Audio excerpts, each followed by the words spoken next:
نبی کریم صلی اللہ علیہ وآلہ وسلم کے روضہ اقدس پر سب سے پہلے گنبد کب تعمیر کیا گیا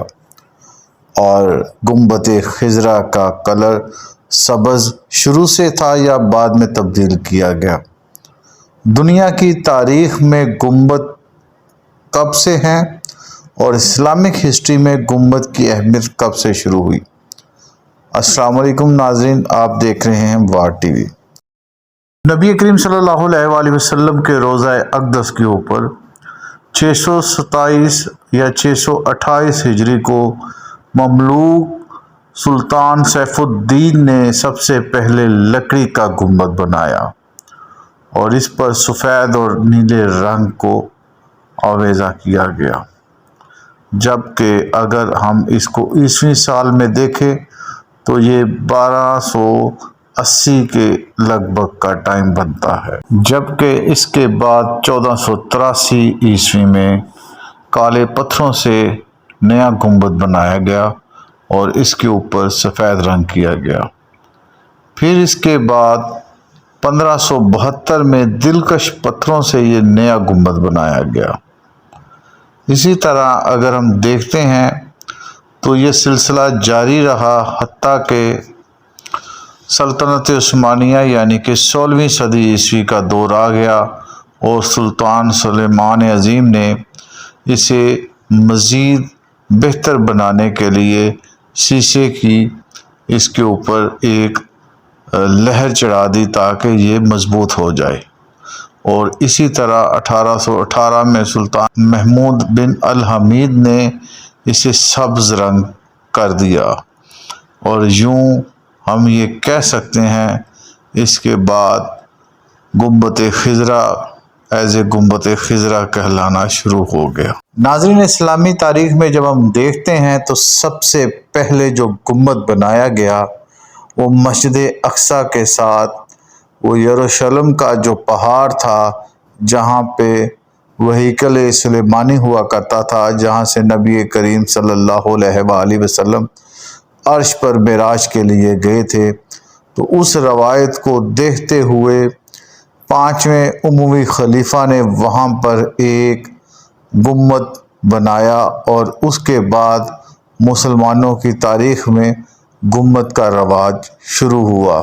اگر ہم دنیا کی تاریخ کو دیکھتے ہیں تو حضرت عیسیٰ علیہ السلام کی ولادت سے 11,000 سال سے لے کے 19,000 سال قبل مسیح میں گنبد کے حوالے سے مختلف آثار ملتے ہیں جو کہ یونانی،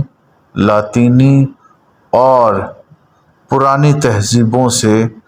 یہ آرکیالوجی ڈپارٹمنٹ کو یہ شواہد ملے ہیں۔ ناظرین، ڈوم لاطینی زبان کا لفظ ہے جو ڈومس سے ماخوذ ہے۔ یہ یونان کے ہاں بھی پایا جاتا ہے۔ ڈومس ڈی جو کہ وہ اپنے خدا کے گھر کو کہتے تھے، اور یہ جرمن میں آئس لینڈی یا ڈومس لفظ سے ماخوذ ہے، اور اسی طرح یہ تقریباً 1656 یا 1660 کے قریب انگلش لینگویج میں یہ ٹرانسفر ہوا۔ یونان اور اسی تہذیب سے ریلیٹڈ جو ان کے خداؤں کی عبادت گاہیں تھی، مقدس گھر تھے، انہیں یہ ڈومس یا ڈومس ڈی کہا کرتے تھے، اور یوں کیتھولک کے اولڈ گرجا گھر جہاں پہ وہ عبادت کرتے تھے، وہ جو ڈوم بنایا جاتا تھا تو اس کو ڈوم کے ساتھ منسوخ کر دیا گیا، کیونکہ یونان کے ہاں ان کے جو خداؤں کا تصور ہے اور کائنات کا تصور ہے، تو کائنات کا جو سرکل ہے اسی کو لے کے عبادت کے اعتبار سے، اپنے خداؤں کے اعتبار سے انہوں نے یہ ڈوم بنایا، اور اسی کو دیکھتے ہوئے مسلم آرکیالوجی نے اس کو اپنایا۔ گنبد فارسی کا لفظ ہے اور فارسی سے اردو میں آیا، جبکہ عربی میں اسے قباہ کہتے ہیں، اور اسی کو آگے جگہ کے اگر ہم اس کی ڈیٹیل دیکھتے ہیں تو قبر بھی عربی لفظ ہے جس کا مطلب محراب نما ہے۔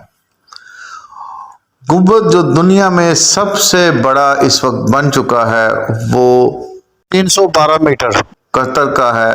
جو کہ سنگاپور نیشنل اسٹیڈیم میں بنایا گیا ہے۔ گنبد کے حوالے سے مسلمانوں میں سلطنت عثمانیہ کے دور سے لے کر ایرانی تہذیب نے اس کو اور جدت دی، اور یوں مڈل ایسٹ کے جو حکمران تھے انہوں نے پوری دنیا میں جب حکمرانی کی تو گنبد کو اسلامی سمبل کے طور پر پیش کیا۔